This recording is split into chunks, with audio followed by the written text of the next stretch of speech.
Welcome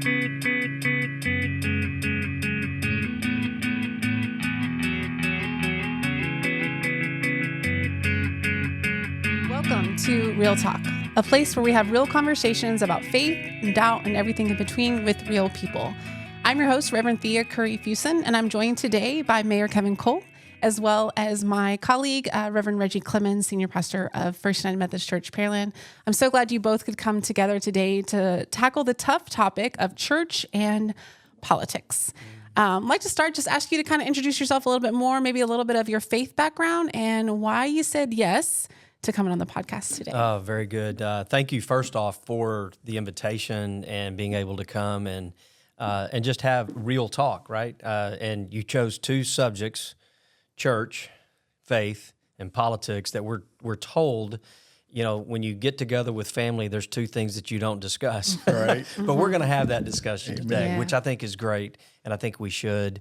A little bit about me, the mayor here in our great city for almost 4 years now. I'm in my second term, served 9 years on city council, had a great mentor in Mayor Reed that I got to work alongside and see how the icon does it and those types of things. And it's a pleasure and an honor to follow him and do what we can to make our city great, to make it the best city that we possibly can.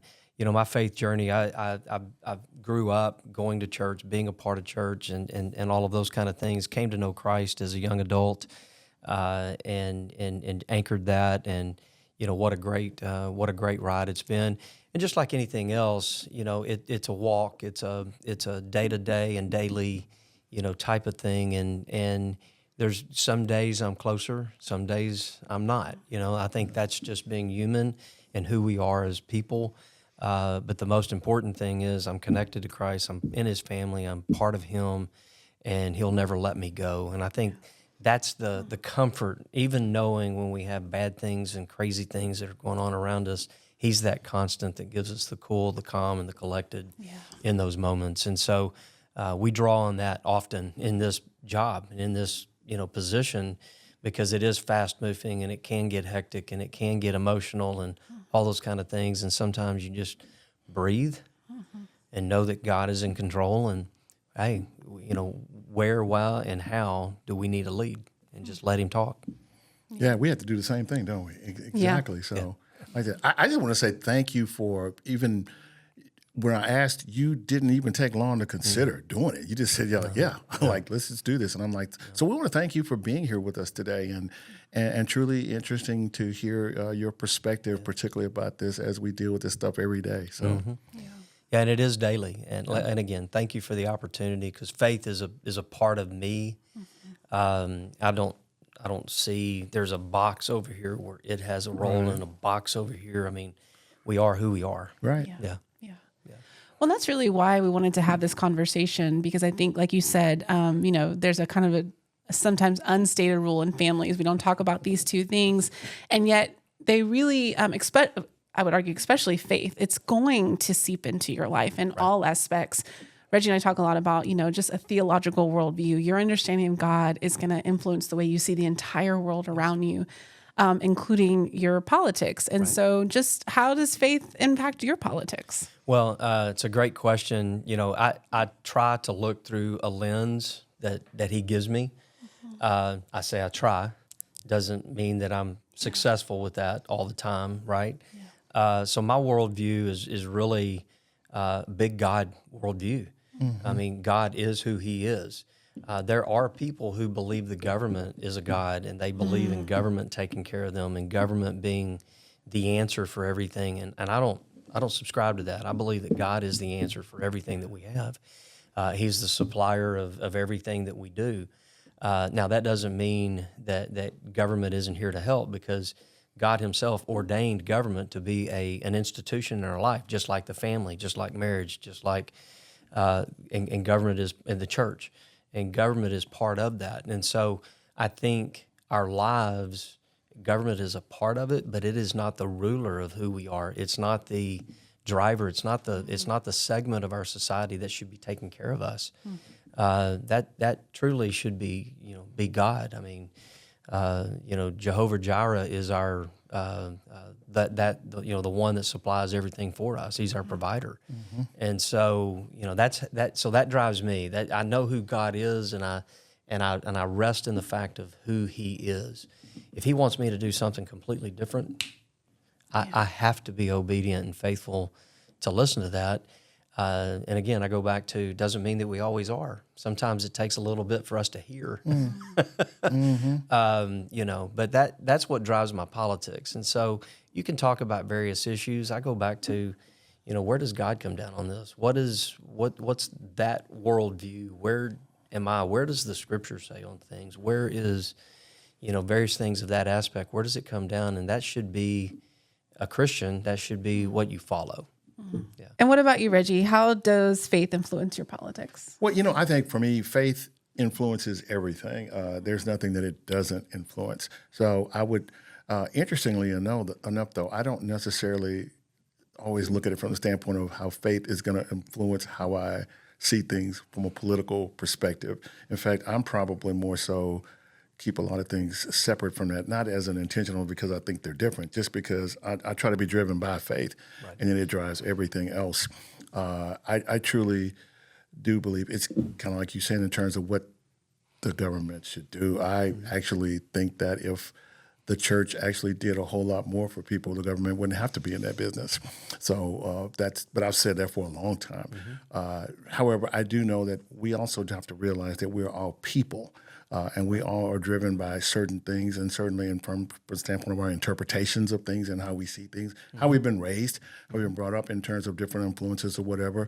So I try to respect that and understand that we're not all different. But I truly tell you that anyone that knows me is going to know that one of the things I'm going to lead with is love God and love one another, always, no matter what.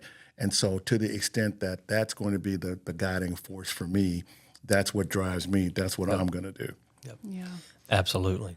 I love what you said about, I can't take this off. I can't put this in a box. And I definitely, agree with that sentiment. I've shared the story before. I was actually asked to do a funeral for a family member and asked not to pray. And being young and wanting to please my family, I agreed.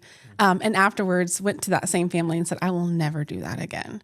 It hurt. I said, this is like asking me not to bring my arm, or actually my heart and my soul. And so, I would never ask you to take off, to not be a mom in a situation. I'd never ask you to not be who you are. And so this is a part of who I am. And if you don't want the whole piece, then maybe I'm not your girl, and that's okay, and like okay. We can be okay with that. And so I feel like it's the same kind of thing, when I look at politics, when I look at the way we've organized the chaos of the human experience, I have to look at what is God's nature? What is God's character? Yeah. Kind of as you say that word chaos, I think back to Genesis 1. There was nothing but chaos, and God brought light and goodness and life. And so how do we bring that even into our messy human existences, right? In the best way that are for, and in my opinion, for love and the continuation of forgiveness, redemption, restoration, renewal. I have to look at it that way. And even if that means, I feel like this person or this program or this situation is really doing that, and this one where people would say is on the other side, well, actually it's kind of doing the same. And so kind of even offering to like maybe push beyond the one or the other, and kind of accept this both and, which I continually see God do. I mean, Paul talks about this in the New Testament. We are both, saved in the right now, and there is more to come, and we are waiting for more. And so sometimes that's not very clean. It's not very easy, but definitely on my best days, I'm like, that's how I need to view the way these things are connected. Reggie, you mentioned something just a few minutes ago, and you just talked about, loving your neighbor and, loving others, love God and love others, right? YOLO. But, I have noticed over the last 3 years, I've mentioned this, what I'm about to say, quite a bit, because I do have interactions with other faiths. Okay. And we have that in Pearland. We have many other, faiths besides the Christian faith alive and well. And at the heart of each and every one of them are people with good hearts, good intentions, and even their teachings teach love one another. They do. All these religions teach that. And so a lot of times when I'm having those discussions, I said, even in our faith, love God. What is the greatest commandment? Greatest commandment, yeah. Love God with all your heart, soul, and strength, and love your neighbor as yourself. And if our world would remember, love your neighbor as yourself, we would have a far different world. We wouldn't have the chaos. We wouldn't have the infighting. We wouldn't have, even over political matters where we differ, we can have room for differences. But if you go into that discussion with loving the person who is sitting across the table from you, who has a differing opinion, I love you. I don't agree with you, but I love you, and I respect your right to have your opinion. If we had more of that, we wouldn't have the chaos in D.C. or Austin or anywhere else that we see.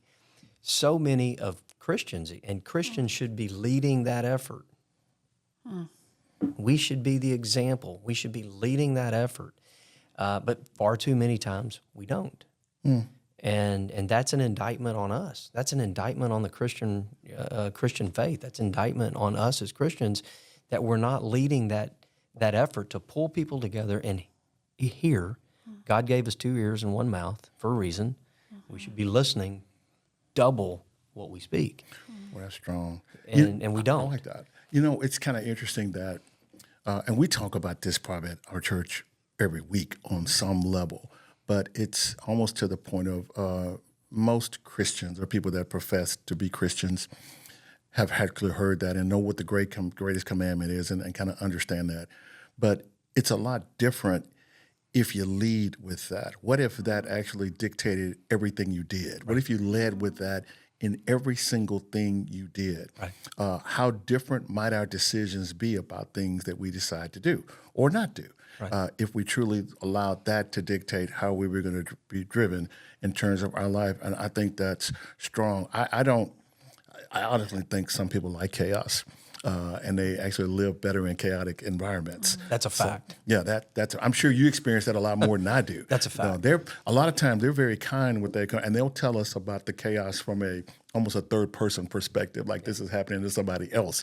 And particularly, I very rarely get people to come and talk to me in terms of things that they actually caused. Right. Okay, it's more about things that are happening to them. But I actually look at it from the standpoint of if all of us would own some stuff, and then look at it from the perspective. So, if truly I'm going to love God and love others, what might I do differently, or how might I be going about this differently from the perspective of whoever it is I'm talking to or interacting with? Yeah. And so I think that is the message. That's what we particularly as Christians should be doing, no matter what we do. And honestly, though, that's a hard thing for people to do. Yeah, and there's 2 words in our language. One of them's a hyphen, but I'll state it as a word that we don't use enough and we need to use more of. It's called I'm sorry. And so much is happening in our world where we get caught up in an argument. We get caught up in wanting to be right. We want to get caught up in squashing the opposition. We get caught up especially in politics. And I'll tell people in Texas, and even at the local level, politics is a bare knuckle sport. It's not just a contact sport. It's a bare knuckle sport. And I say that a little tongue in cheek because there is some sport to it. There's strategy and there's things that you do, but far too often people are okay just ripping the heart of their neighbor completely open. It's true. For political reasons. And so I say all that. Sometimes the words "I'm sorry" can go a long way, and back it up with action. That there's a time where we need to step back and go, you know what, I went way over the line, and forgiveness and those things, and we know what Scripture and our Lord teaches us about forgiveness. We need to show that in actions. I've been before I was mayor, when I was on council. I remember one night, this has been many years ago now, I said something and the word got about right here, about 1.5 feet in front of my mouth. And I went, and I had to grab it. And there was a gentleman in the audience that I spoke to, and I stopped right there, called him by name, and I said, what I just said, I ask for your forgiveness. I should have never said that. Just like that. I caught myself, and in that moment did that. And sometimes we need to catch ourselves and say, you know what? I'm sorry. Let's talk about something completely different. Let's get off this. There's also, it's okay to disagree. And I've said this a lot in the last several years. It's okay to disagree. Let's agree we're going to disagree on this issue. Where do we agree? You know, we can get off into national politics and everything else a lot, but I think it's designed right now to be at polar opposites. Sure. It's designed that way.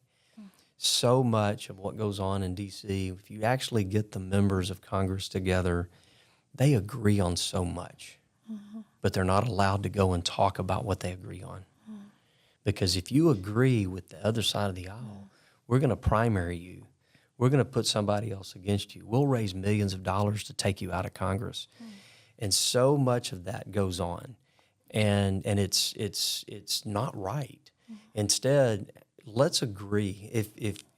If you're starting a relationship with somebody, do you immediately go tackle what you disagree on? Well, there would be no point in starting the relationship. Correct. Instead, where do you start? Yeah. Where do we agree? Yeah. What do we get along with? How do we build a relationship? And you start building that relationship, and you come to agreement on various things. Then you're able to tackle things that are more difficult because you have an understanding of your brother or sister across from you, right? And all of a sudden you have that, and now let's go build on that.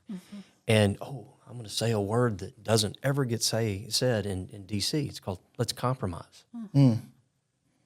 And you know, I look at, you know, President Reagan was a master at this back in his day.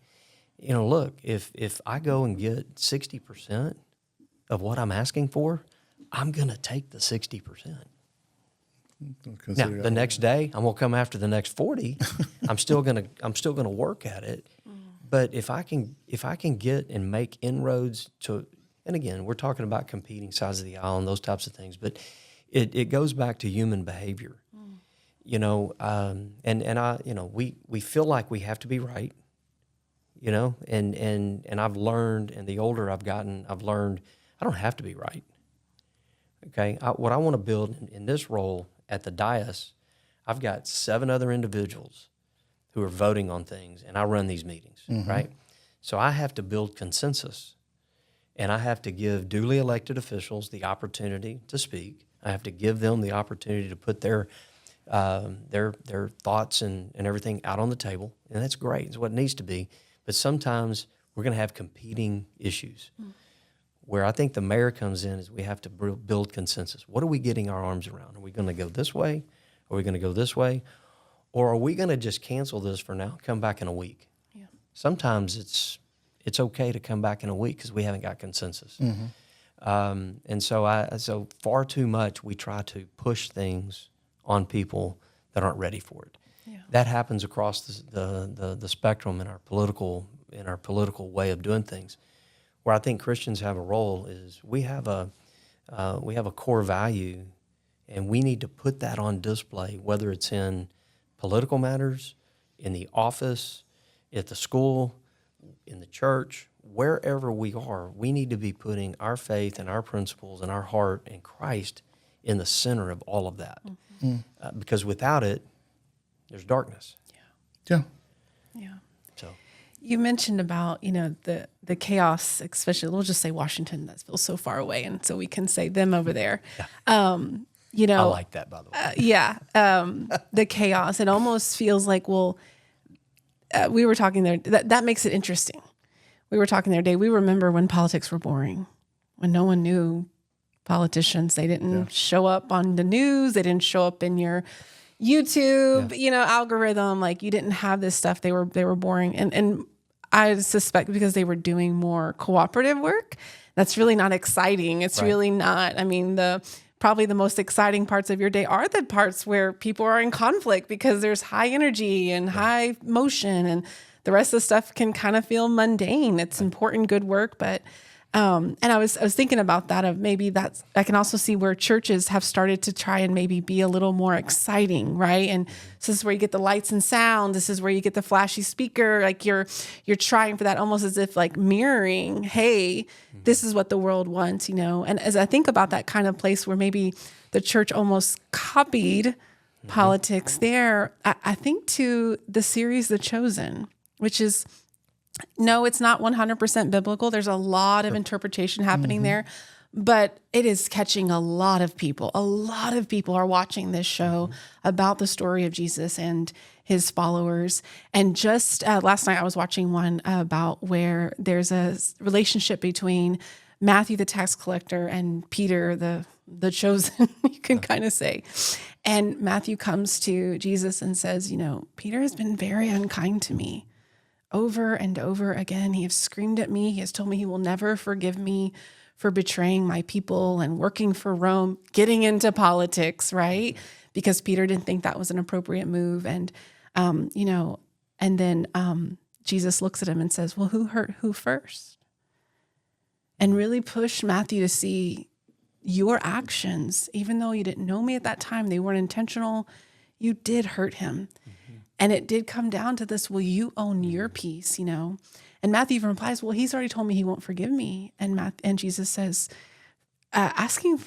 saying you're sorry, apologizing is about repentance. It's about a change in your heart, right? Yep. And the forgiveness is a gift that you don't get to control. Yep. But it's about this repentance, this change in your heart. And as I think about, the messiness of our politics today, how might we, people who believe in a risen God, full of forgiveness and grace and redemption, how might we own our pieces of disagreement and even just distance between those who, again, may look at the world a little differently? You mentioned people are willing to rip your heart out because they don't like the sign in your yard.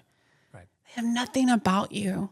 Right. Don't have any idea where you've come to that conclusion and why, and that willingness to maybe just lean in, listen, and learn.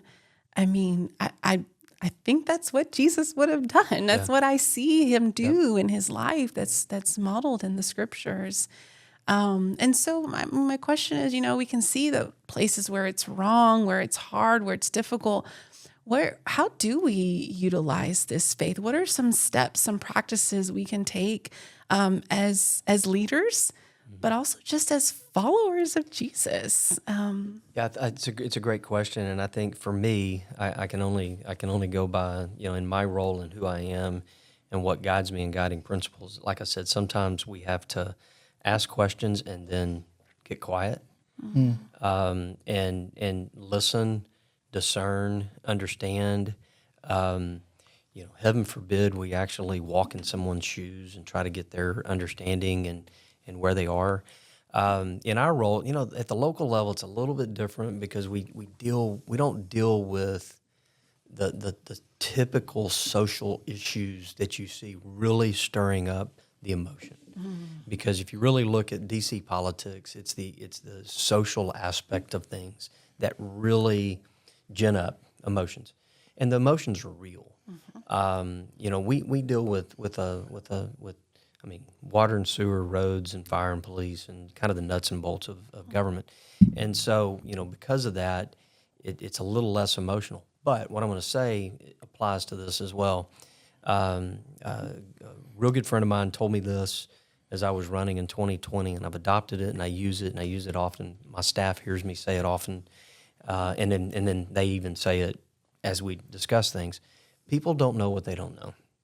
Okay, so when we and what we do as a city, and some of what we do, it gets complicated. It gets very complicated. We have rules and ordinances and policies to follow. We have state law to follow. We have federal law to follow. And sometimes people come up and they go, "Why aren't you doing X?" Okay, it's a little messy. but I've got to educate you on why we can't do what you're asking to do, or why we can't. So again, people don't know what they don't know. So sometimes, as a leader, I'll have somebody reach out to me. The best thing for me to do is get my arms around the issue that they're talking about. Don't necessarily side with somebody, don't necessarily agree with somebody, certainly don't disagree with someone, but what's the real issue? And so again, listen more than talking, ask questions, get that feedback, then the answer will typically reveal itself. I mean, when you're dealing with people in your church, whether you're counseling or whatnot, the more you ask questions and they open up, they reveal the real issue. Yeah. Oh, always. Always do. And once the revelation of the real issue is there, isn't it easier to diagnose? I mean, in 2 seconds you go, here's the answer. Boom. There it is. It took you 45 minutes to get there, but in 2 minutes you have the answer. Same thing with us. A lot of times, so I find myself being a teacher a lot, with people. It's like, okay, you've got a great question there. You've asked something. Let me give you some information here, here, and here. The next thing. So that tells us we can't just go and dominate and run over people. We need to listen. And again, this isn't necessarily a Christian principle or a church principle. It's just a human principle. Sometimes, we've got to have enough compassion for somebody to go, okay, you're missing something here. Let me educate you. And again, I go back to people don't know what they don't know. That's okay. Doesn't make them ignorant or dumb or anything like that. They just don't know. Well, we have to teach them. As a pastor, sometimes you just have to teach people. And all of a sudden their own revelation happens. And so then they can become one of your best advocates because you took the time to educate. The problem we have in some of that today is then social media has a whole different way it wants to do things. You can't educate people. You can, but it's very difficult to educate people on social media. So, and there are people who have every intent of using social media to stir the pot. Absolutely. Within churches, there are people within churches who have an intent to stir the pot. And how you deal with those is different than the mass public. So we a lot of similarities between churches and what I do. In fact, my pastor asked me one day, you'll love this, I go to Cross Point, so you know Pastor Tom, and he asked me this question one day. He goes, do you get credit for a lot of things that you had nothing to do with? And I said, yep. He goes, do you get blamed for a lot of things that you had nothing to do with? And I said, yep. And he goes, you too could be a pastor. And I said, there you go. It just goes, it's par for the course. But I mean, so that's kind of the way, and I have to remind myself of what I just said often, that people don't know what they don't know. I have to remind myself of that. So then I stop, big, deep breath, go, diagnosing question, and you realize, okay, here's the answer to that. And then all of a sudden it reveals for them, and like I said, they can become your best friend and your best advocate because you took the time, and I'm not talking days and months and years, you took an extra 3 minutes to answer a question. Your listening is a great part of what we do or should be doing because people certainly don't want to talk about stuff. I will tell you this, something you said earlier, you mentioned compassion. Compassion is a Christian virtue. It is a Christian responsibility. We're supposed to be compassionate. And if someone is finding themselves they cannot be compassionate, they might want to start there from that standpoint in terms of the repentance that you were talking about, how we can do things differently. All politics is local. So we talk, even DC's a long way away. Austin's even a long way away. It's really like more of a boots on the ground. I mean, you are going to be dealing with more people solving their real everyday problems 100%. Than anybody is anywhere away from here. 100%. Which is why it's almost, if you think about it, maybe it's more integral and more important that people kind of know. I would tell you what I've actually found that most people will at least acknowledge, even if they disagree with, in terms of it's not as much as what I tell them about faith and a faith-based life or whatever. It's how much they see me live that or what their experience is in watching me in terms of what I do or whatever. I'm a person, I've been a member of my church that I grew up in. I started in 3 years old. I can remember being there as a kid. And I can remember from the perspective of in the African-American church, politics was a big part of it, particularly if you grew up during the civil rights movement. It was not unusual to have people coming and talking that were running for office for something. Right. And certainly with dealing with civil rights issues, that was not unusual. I know that wasn't happening everywhere, but it certainly happened in my existence. Right. But one of the things that I grew up knowing and understanding and still believing in very strongly today is that the faith experience was something that you had to invite people to show them how to live it and then to do that. It was not something that could be mandated to anybody or whatever. So people that even may be thinking that now from the standpoint of our faith life, I don't think you can mandate that for people. I think if you could have, Jesus would have probably started there, but he knew that wasn't going to happen. It had to be something, the invitation to, and then let's live this life and let me show you how to do it. Let me show you how to do it. And so from the standpoint of like you, which is another reason why I really like you, because I've never not seen you that way. I've certainly seen you in terms of you got to be mayor because you're the mayor. Okay, you got to be the mayor. You're in charge. You're the man. But also, it doesn't mean that you cannot express who you are from a faith-based persuasion. Does that make sense? It does. It means you can live that and say, here's who I am. This is really who I am. The mayor is my title. You've elected me to do this.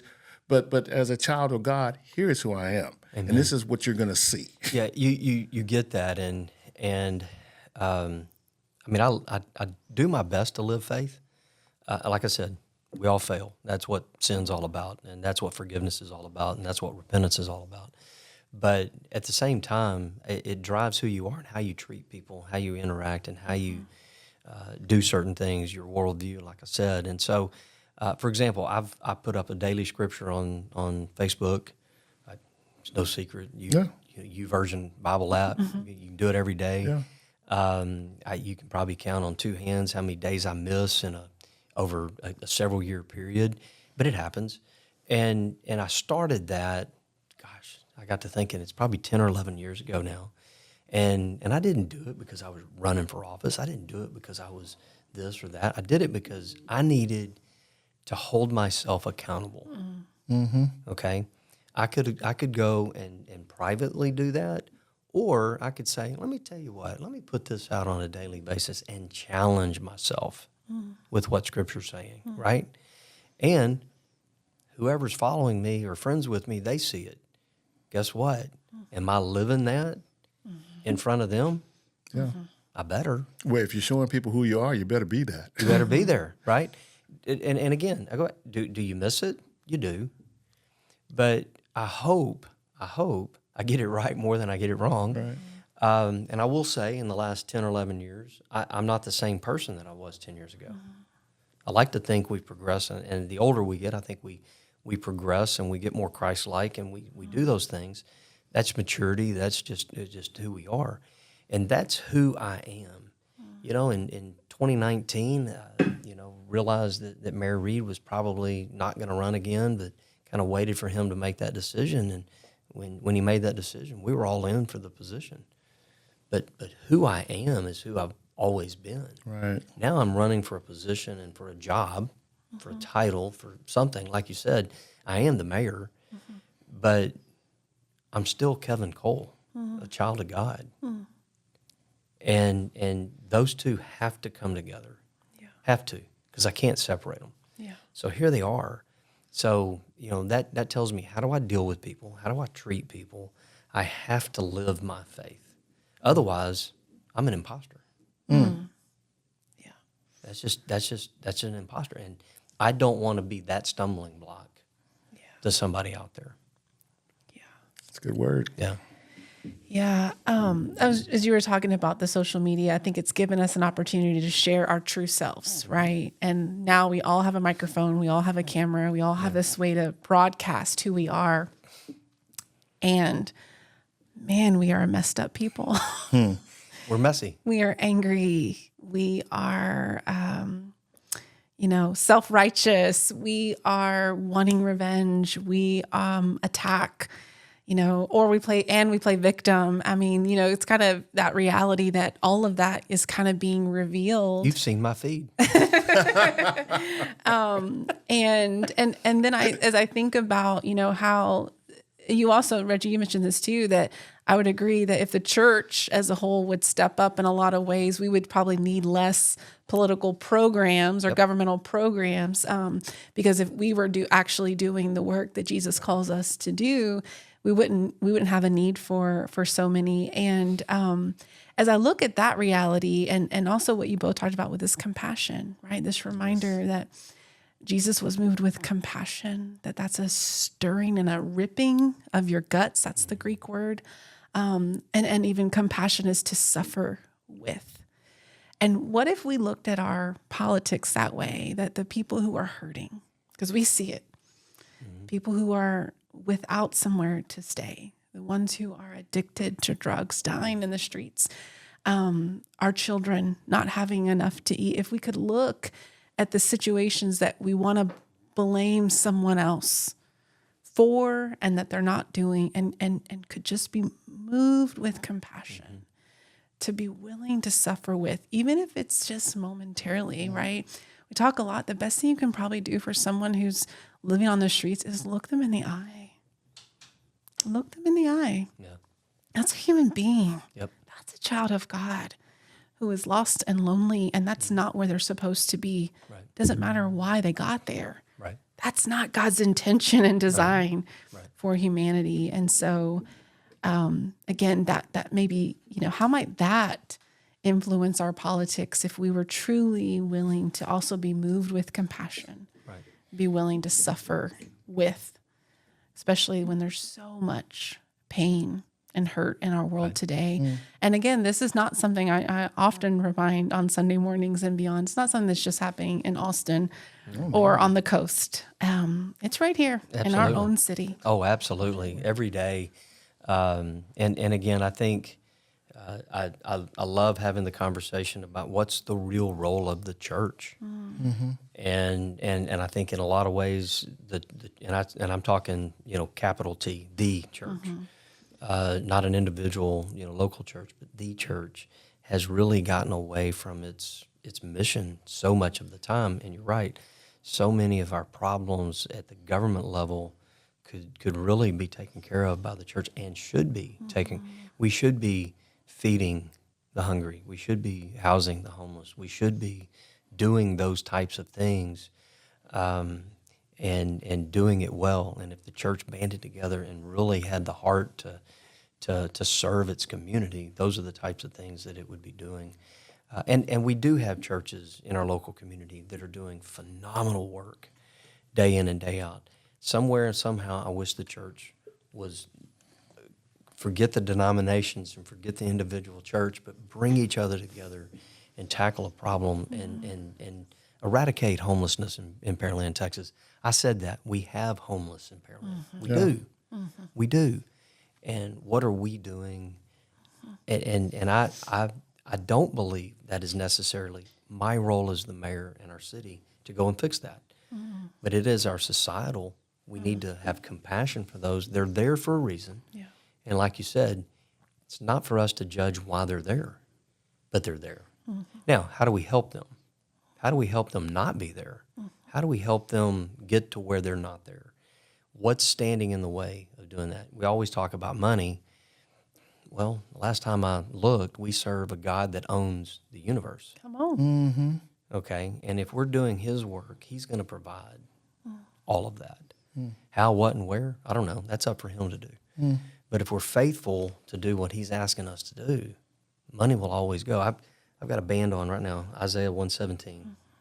That's the house that's being built over on Crosspoint's property for foster care, for that move-out day. That was stirred in the heart of a mom in Tennessee, to do that in their community, and that has taken hold, and now I think we're the 50th or 60th home across the nation that's happening. And so, but go back to through no fault of their own. That child is being pulled out of their home. So who is bringing an answer to that? The church and the community, not the government. The church and the community are reacting to that and bringing that to that. I told the local group, the lady, and I can't remember her name, that started the movement, was here, put on, and I went to her and I went to some of the people locally, and I said, get into my office, let's have a conversation about this, because we will make this happen. And I didn't say if, I said, we will make this happen. And I told them this, I said, if the cause is right, the money will happen, bar none. And that's what's happened in a very short amount of time. And it's under construction today. That is a classic example of the church being the church where it needs to be. In a social issue that, yes, the government has a role in it because of CPS, Child Protective Services, all those kind of things, but it's the church. And so foster families, challenging families to step up and be a foster parent or a foster family, and all of those kind of things. I've seen it in my own family. My son and his wife's family have become a foster parent and have now adopted a teenager. Think about that. A teenager from the foster care system into their family. And that's the church getting behind a social issue and putting Christ's name on it and putting the church's name on it and doing it the right way. And there's still going to be more to come over all of that. But that is a classic example right here in our local community. And this is the first one in Brazoria County. And it's going to give children who, anybody listening to this, when a child is taken into custody because of whatever's happening in the home, won't go there, but whatever's happening there, the worst day in their life is move-out day. It's the day they're pulled out of their house. And right now in Brazoria County and in most counties across the nation, not just in Texas, across the nation, that child who might be 6 months old, might be 3 years old or 13, more than likely they're spending that night on the floor of an office building, not in a bed. That's their introduction to foster care. Now, we can't have necessarily a say over the rest of their life, but if we can make move-out day, the worst day in their life, better, we've made a difference in the start of foster care for that child. So now they're going to be taken to this home. They're going to have the opportunity for a bath, shower, food, all of that a bed. They might be there up to 72 hours. But now they're in a safe, loving environment, not on the floor of a conference room in an office building. And so talking about compassion, where's the compassion in that? Well, the church has stepped up and become the compassion. So let's change that. I love that. I want to do a 180, though. I got a question for you in regard to that, just the whole aspect of politics. Is there a sense now that politics should not have anything to do with compassion, or maybe even a requirement that there cannot be compassionate politics, in your opinion? No, I think, and I'll just say I'm part of the political world and I'm part of the Christian, and I'm a Christian and part of my church world. I can't take compassion out of my heart. I can't. And so, not you. I'm just talking about generally speaking. But I think in general, I think the government and politics, it should have more compassion. The problem is, it has less and less compassion today. It's the reason why we're ripping each other's hearts out. That's why and I've heard some of our congressional folks say this. When you walk down the halls in the office building, you feel and sense the tension and the divide. Forget about getting in the chamber where you're together. Just walking down the hall, you can pass another member and you feel that. Tell me where there's compassion in that. Maybe we need to have a little more compassion. Going back to maybe we need to have a little bit more compassion and understanding about somebody that's across the aisle from you. If you're an R, have some compassion and feelings for a D, and vice versa. And better understand each other, we might actually solve some of these issues. Yeah. If you had compassion for one another, then there's the compassion for the issues that are out there. But if you had compassion for one another, why not? There was a day and time, you mentioned it, politics was kind of boring because, they would argue their issues, but they're best friends off the floor because they had an understanding of each other. They were going to argue their principles. They were going to argue their beliefs and do what they needed to do, but they had compassion and friendships. Those friendships don't happen in D.C. today. And just speaking with some of our local, congressional folks that I know, you get a sense, and I've asked them what's happening there, and it's not a fun place to be. Yeah. So bless those who go and do it. It's not set up for me, but I think politics needs to have compassion for people. How else would we get certain things done? Yeah. That's in my belief. Appreciate that. That's my belief. And I mean, to me, I just have to keep bringing it back to the way that I saw Jesus deal with everybody as a human being. He refused to see them as only their sickness or their different ability or the way they had been outcast. And I believe that this is also, bled into his followers because you see the story of Peter and Cornelius.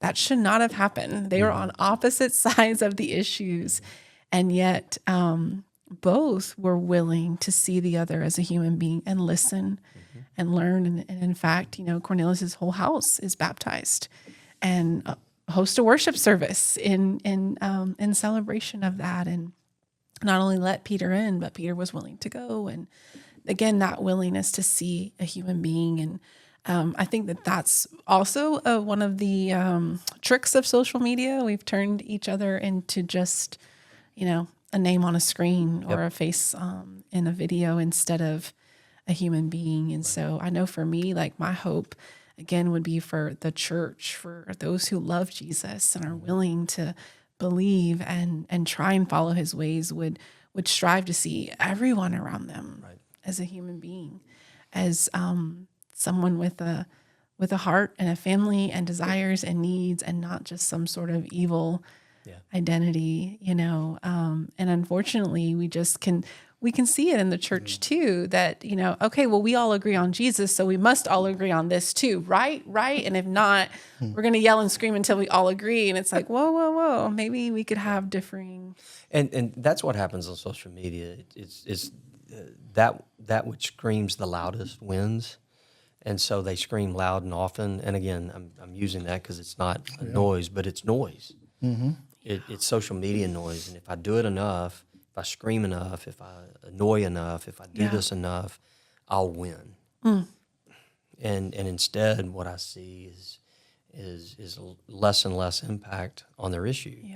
Because people go, okay, they're about something different, and they tune them out. That happens in our churches.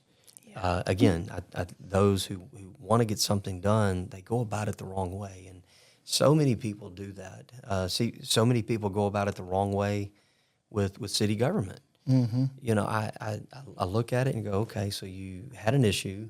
You didn't call the city. You went to Facebook. Okay. Facebook doesn't work for us. That doesn't solve your problem. I mean, Mark Zuckerberg doesn't care. It doesn't work that way. And so you're like, okay, I didn't know Public Works and that issue was on Facebook. There's ways of doing that. And I'm a little tongue in cheek that way, but because some people think that's the only way they can get it done. But it's also interesting to watch and share on social media when people say they have a problem. Well, I called so-and-so, and here's what they told me. Okay, well, here's newsflash. We do have a lot of that stuff is recorded. And so when we get those inquiries and they come in, we go in because we want to test and go see how our people handled that. I just wish there was a button where I could play that back for their social media page so they can get the real truth that's out here's there. what you really said. Yeah, and it's kind of an interesting thing, we do, and I, of course, I know way too much sometimes when I talk to certain people and their interactions with the city, but that happens. I mean, we do have a lot of things that are on recorded line, and it's recorded so we can hear and understand the issue.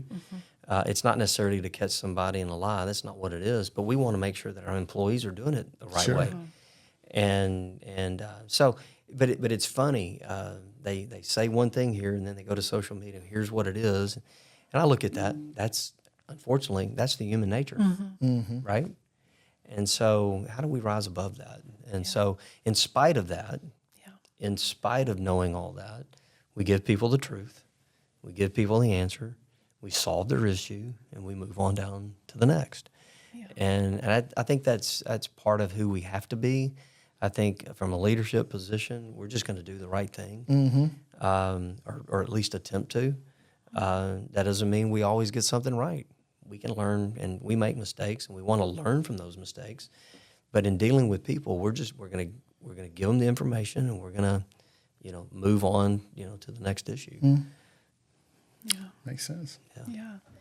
When you mentioned earlier that politics is a bare knuckle sport, and then you talked about this idea of we want to win, and I think sometimes, unfortunately, churches can kind of fall into that category too. Maybe not the bare knuckle part, but wanting to win so badly. And as I think about, what we can learn from both church and politics and how they obviously are blended together, I know my hope would be maybe we could put our fists down.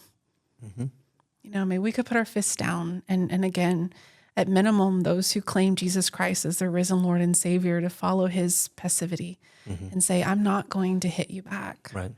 I'm not going to behave in that way. Not because it's okay what you're doing to me, not because I'm a doormat, because I know that there's something better. Right. I know where this will end. And what if, we as voters and as churchgoers and of those who love Jesus could just maybe put our fists down. That would be my hope. What about you? What would your hope be? So let me give you an example of that in a campaign that I was my campaign in 2020. Local politics are nonpartisan. Yeah, right. So they say.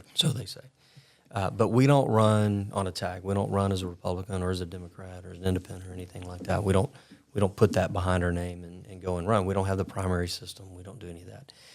But that election is normally in May because of COVID.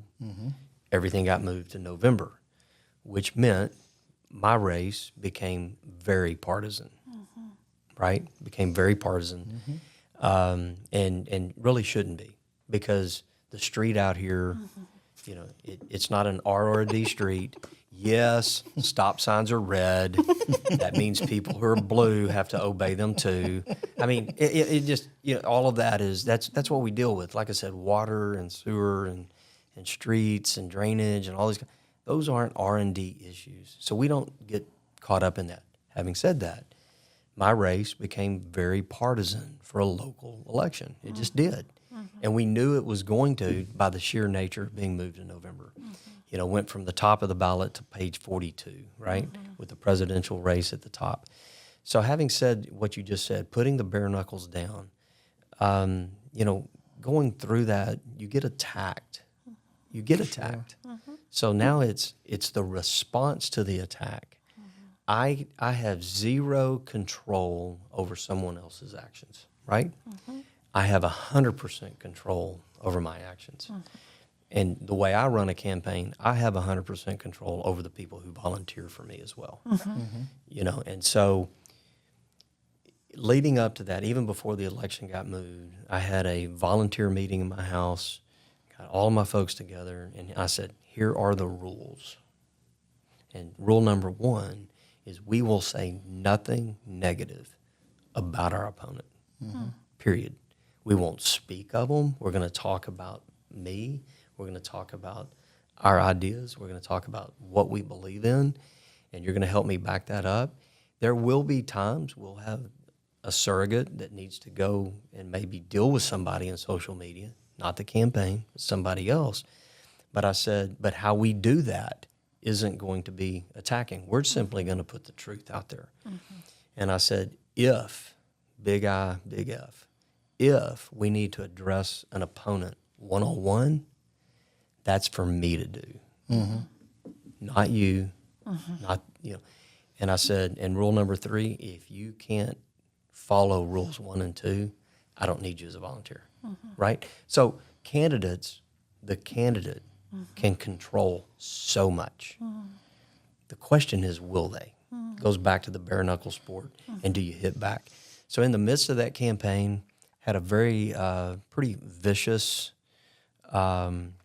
piece of mail that came out against me, accusing me pretty harshly of some things, and so I had to get on the phone with one of my sons and scream it out.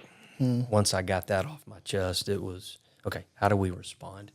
So we ran a campaign as best we could, responding to things, not reacting to things. Big difference. If you allow reactive behavior to drive you, you're going to hit back, because that's human nature. Yeah. That's human nature. So instead, big deep breath, maybe sleep on it. Okay. Wise. Get up the next day and go, okay, now how do I respond to this? With a big deep breath, obviously, as a Christian, praying through it. So when that happened, I actually went and we did a video. I had the mailer in my hand. I used it as a prop. I welcomed my opponent. I said we actually had a forum coming up that he wouldn't agree to. He hadn't said he'll be there, and I said, I'll give you 100% of the time to prove this. And I challenged him to prove it. I said, you got 48 hours, and he never showed. He never showed. So what did he do? He actually doubled down. He ran it again. We responded to that with a hit back, because one thing I couldn't do was just be passive the whole way. I had to stand up to him. But the way we did it ended it. There was no more. Now, having said that, we actually ran some TV commercials in that race. I mean, it was crazy. First mayor's race we ever ran TV commercials. We did it. But I had people wanting me to go after him further. And I said, no, it doesn't feel right. I've addressed this issue. I'm not going to do it anymore. We're going to run on who we are and our ideas and what we're about. We're going to run on what we bring to the table, and that's what we do. But having all of that, we talked through campaigns and people who supported me and said, should I, shouldn't I, should I, or not? Without exception, everyone said, don't do it. To your point. So let's go above everything and do it the right way. Real good friend of mine, we tried to be first class the whole way. We had, first class social media, first class website, first class signage, first class, anything that we put out was first class. A friend of mine locally told me one day, he says, Kevin, you never, ever have to apologize for being first class. So we tried to run a campaign that did that. At the same time, I tried to run a campaign in the spirit of Tom Reed and who he was.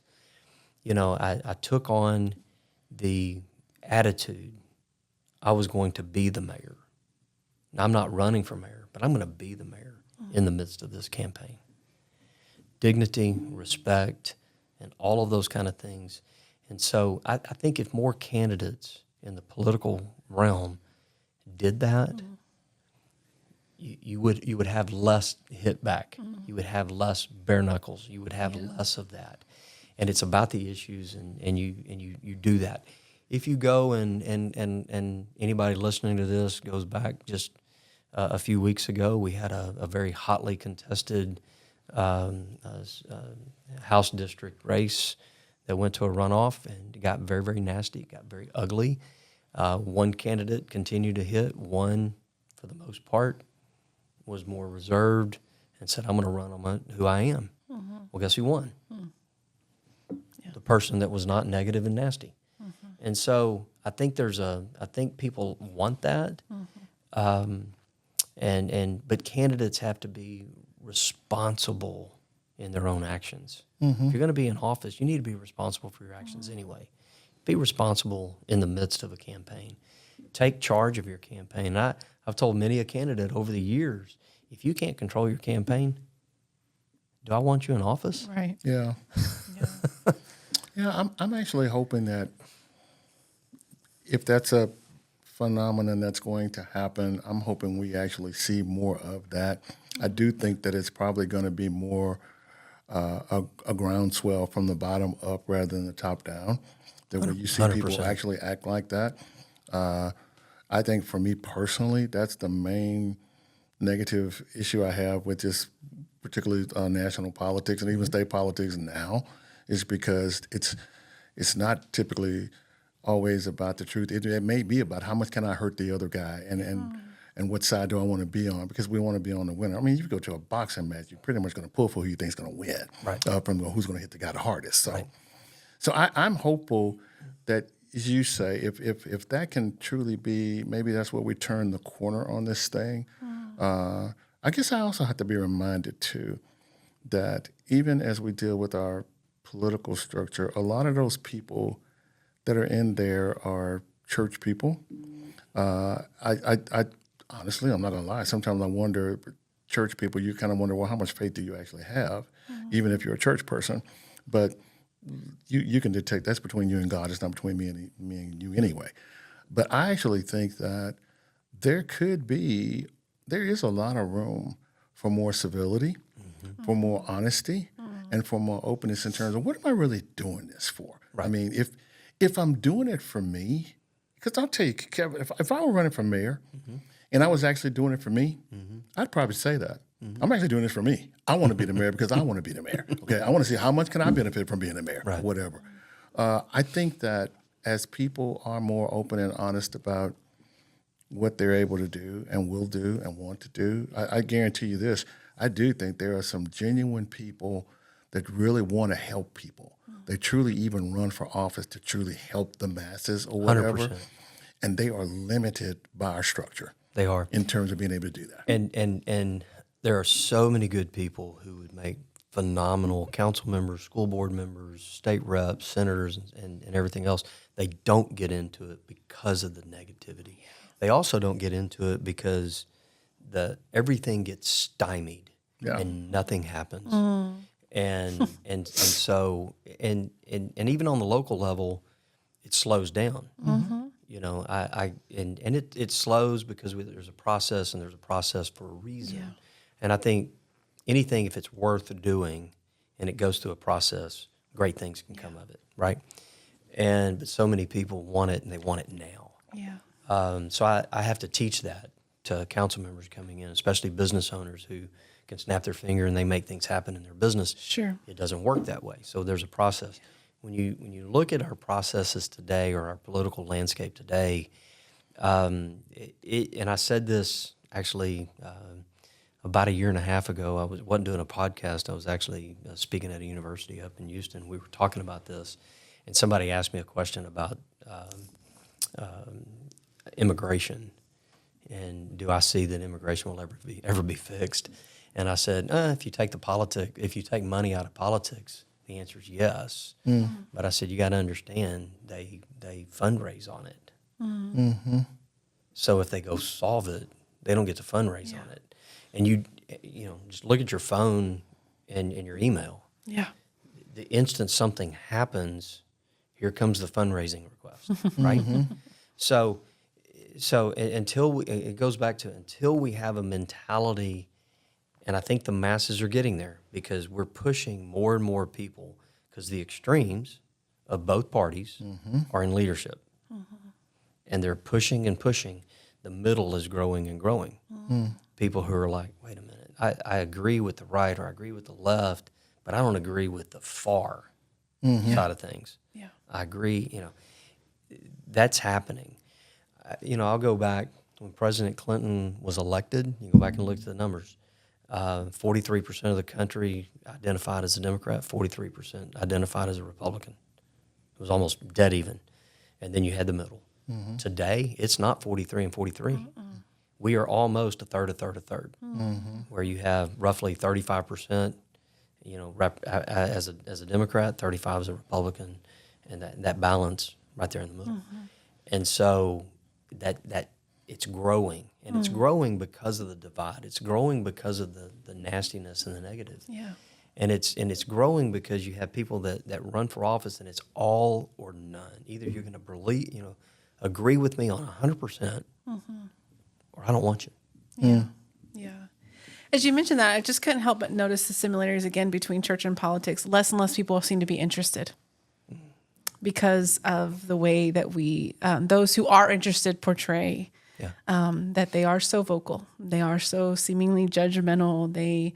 And so I guess, that's kind of interesting to see both of those things play out. And my hope would be that those of us who can see both politics and the church for its good, for its meaning, for its purpose, would start to live that way, and then others might be interested to and to see maybe this whole new way, that it doesn't have to look like these appalling views, but there could be a new way to live as a Christian, as someone who is concerned about the way we organize the chaos of humanity, in a way that would actually speak to those who seem so disinterested. I want to thank you so much for your time today. Thank you for sharing. Thank you for having this honest and real conversation. Thank you for tuning in. We hope that you will like, share, follow, send this to someone who needs a honest and real conversation about church and politics. And we'll look forward to seeing you next time. Thanks. Real Talk Podcast is produced by First United Methodist Church, Pearland, in collaboration with Pearland Podcast Studios, recorded here in Pearland, Texas. We invite you to check out our website at fumcpearland.org to check out additional events and opportunities for you to engage in real talk about faith and relationships.